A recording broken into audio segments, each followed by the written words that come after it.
مجھے ملنے کے لیے بے قرار تھے مگر میں نہ آ سکا۔ مگر آج جب آپ کے لیے میں وطن واپس آ رہا تھا تو مجھے معلوم نہیں تھا کہ یہ میری زندگی کا آخری سفر ہے اور وہ بھی ادھورا۔ بابا مجھے معاف کر دینا اور میرے لیے مغفرت کی دعا کرنا۔ سب لوگ خط لکھنے میں مصروف تھے۔ وہ خط لکھنے میں جلدی کر رہے تھے، ان کے ہاتھ کانپ رہے تھے۔ انہیں معلوم تھا کہ ان کے پاس وقت بہت کم ہے۔ یہ فلائٹ قطر سے سعودی عرب عمرہ زائرین کو لے کر جا رہی تھی۔ انہی مسافروں میں ایک مسافر جس کا نام عبداللہ تھا، وہ اپنی سیٹ سے اٹھا اور واش روم کی طرف بھاگنا شروع کیا۔ ایئر ہوسٹس اس نوجوان پر حیران تھی۔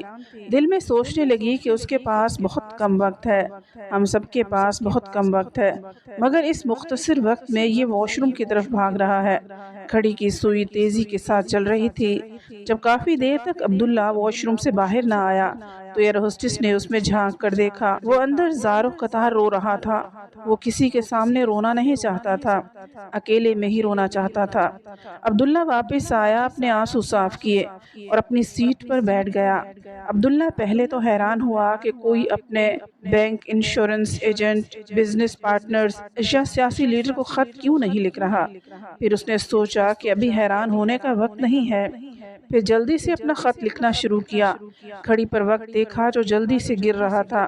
ان تمام اعلانات اور حیرانگی میں 2 ہی منٹ تو ویسے ہی گزر چکے تھے اور باقی 8 منٹ باقی تھے۔ عبداللہ نے اپنا خط شروع کیا۔ اے میرے پیارے اللہ سائیں، میں اس لمحے صرف آپ کے نام ہی خط لکھنا چاہتا ہوں۔ ملاقات کا وقت بہت قریب ہے۔ ہمارے ہاں یہ رواج پایا جاتا ہے کہ جب کوئی چھوٹا کسی بڑے سے ملنے کے لیے جاتا ہے تو کوئی تحفہ، نذرانہ، کوئی ہدیہ لے کر ضرور جاتا ہے۔ آپ بڑے ہیں، بے نیاز ہیں، آپ کو کسی ہدیہ یا تحفے کی ضرورت کیا ہے؟ مگر میں بندہ ہونے کی حیثیت سے کچھ تو پیش کروں گا۔ آج اپنی 40 سالہ زندگی کو پیچھے مڑ کر دیکھتا ہوں تو کوئی بھی ایسی چیز نظر نہیں آتی جو آپ کو پیش کروں یا پیش کرنے کے لائق ہو۔ ساری زندگی یوں ہی ضائع کر دی۔ دل میں یہ خیال ضرور آتا تھا کہ اللہ کے آگے جھک جا، اس پاک ذات کے آگے سجدہ کر جس نے تجھے پیدا کیا، ان نعمتوں کا شکریہ ادا کر جو نعمتیں اس نے تجھے عطا کی۔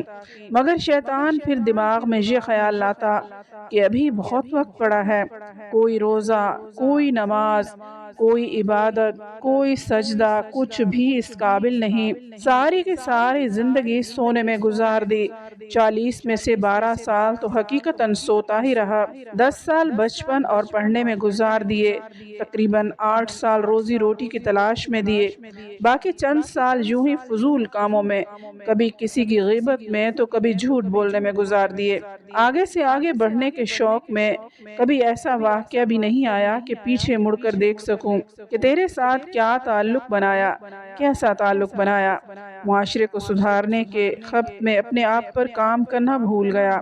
نماز و نوافل، روزوں کی تعداد، حج، عمرہ، قرآن اور ختم کی گنتی اور اپنی پڑھائیوں کے حساب کتاب میں عبادت ہی نہ ہو سکی۔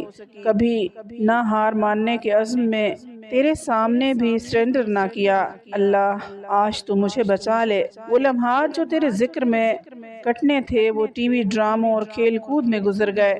جو تیری یادوں اور دعاؤں میں لگنے چاہیے تھے وہ فیس بک، سوشل میڈیا میں گزر گئے۔ جو وقت قرآن کی تلاوت اور اس کو سمجھنے میں لگتا تھا وہ گیم آف تھرون میں کھا گیا۔ اس کے ساتھ تصویریں، اس کے ساتھ تصویر، اس جگہ کا وزٹ، وہاں کی سیر، بس یوں ہی زندگی گزارتا رہا۔ اے اللہ میرے مالک، اس میں سوار تمام بندوں میں فقط میں ہی بدترین مخلوق ہوں تیری، اور تو میرا بہترین خالق۔ اگر یہ آفت کوئی عذاب ہے تو مجھے 100% یقین ہے کہ یہ آفت میری وجہ سے آئی ہے۔ آج یہ سارے تیرے حضور عبادتیں لے کر آ رہے ہیں، میرے پاس سوائے ندامتوں کے اور کچھ نہیں۔ میرا دامن خالی ہے۔ میں آج اپنے تمام جرائم کا اقرار کرتا ہوں۔ میں نے بہت بڑا شرک کیا۔ میں نے اپنی ذات کو بندگی اور تیرے بیچ رکھ دیا۔ میری انا، میرے تمام کارنامے، میرے ناولز، میرے قصے، یہ سب شرک نہیں تو اور کیا ہے؟ نام تیرا لیتا رہا اور محبتیں کسی اور سے، نماز تیری، نظر کہیں اور، خیال تیرا، فون کہیں اور، سامنے تو لیکن چیٹ کسی اور سے۔ یا اللہ میں نے ملاوٹ کی، میں نے تیرے عشق میں ملاوٹ کی، میں نے ذخیرہ اندوزی کی کہ مہینوں تک اناج میرے اسٹور میں پڑا رہتا اور باہر لوگ بھوک سے مر رہے تھے۔ میں یہ بات جانتا تھا مگر اس طرف متوجہ نہیں ہوتا تھا، حالانکہ زندگی کا مقصد تو دوسروں کے کام ہی آنا ہے اور ہمارے رزق میں تو ان غریبوں اور مساکین کا حصہ رکھا تھا، لیکن افسوس کہ میں ان کے کام نہ آیا۔ میں نے رشوت بھی لی، رشوت دی بھی اس لیے جاتی ہے کہ جو کام کرنے آئے ہو، جس کے لیے کرانے آئے ہو، اسے دھوکہ دے کر کسی اور کا کام کر دو۔ یہ میری تنخواہ رشوت ہی تو تھی جو دنیا دیتی رہی کہ تیرا کام نہ کروں، جس مقصد کے لیے بھیجا گیا وہ نہ کیا، باقی سب کچھ کیا۔ میں نے غرور کیا کہ میری ذات اور انا کے بت کہ سوشل میڈیا پر ہزاروں فالورز ہیں۔ میں نے جھوٹ بولا اپنے آپ سے کہ سب اچھا ہے، لگے رہو، سب ٹھیک جا رہا ہے۔ میں نے سچ پر آنکھیں بند کر لیں اور روز آئینہ دیکھتا، اپنے آپ سے نظریں چراتا، اے اللہ سائیں، میں تو مرنے سے پہلے ہی مر گیا، میں جہاز گرنے سے پہلے ہی چاروں خانے چت ہو گیا۔ میں نے کتنے گھاٹے کا سودا کیا ہے، تجھے چھوڑ کر دوسروں کو اپنا دوست بنا لیا، ایسے لوگوں کو جو صرف اچھے وقت پر میرے ساتھی تھے اور جب برا وقت آیا تو مجھے چھوڑ کر چلے گئے ہیں۔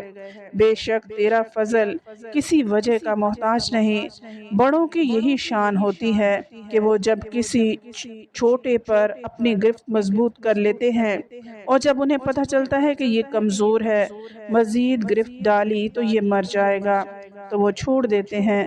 میں اپنے جرم کا اقرار کرتا ہوں، تیری رحمت سے بڑھ کر کوئی چیز نہیں، تیری دسترس سے میرا کوئی عمل، میرا کوئی گناہ چھپا ہوا نہیں، تیرے فضل کے سوا کوئی نافرمانی نہیں اور تیری پہنچ سے میری کوئی دعا دور نہیں۔ اے سمیع البصر، میری زندگی کا آخری منٹ بچا ہے، میں ایسا بے بس ہوں کہ کچھ نہیں کر سکتا، اسی بے بسی، لاچاری اور بے چارگی کے صدقے مجھے تو بخش دے میری پیاری ہمسفر۔ اب میں چلتا ہوں، میرے بچوں کا خیال رکھنا، انہیں اچھا عبداللہ بنانا۔ Sir are you okay? Air hostess نے عبداللہ کو گہری نیند سے جگایا۔ وہ پسینے سے شرابور تھا، سر سے لے کر پاؤں تک ایسے لگ رہا تھا جیسے وہ نہایا ہو۔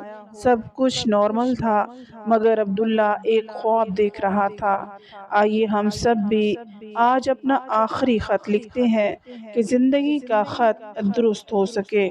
ناظرین، امید ہے آپ کو آج کی کہانی پسند آئی ہوگی۔ مزید اچھی ویڈیوز کے لیے چینل کو سبسکرائب کر لیجئے۔ اگلی ویڈیو تک اجازت دیں۔ اللہ حافظ۔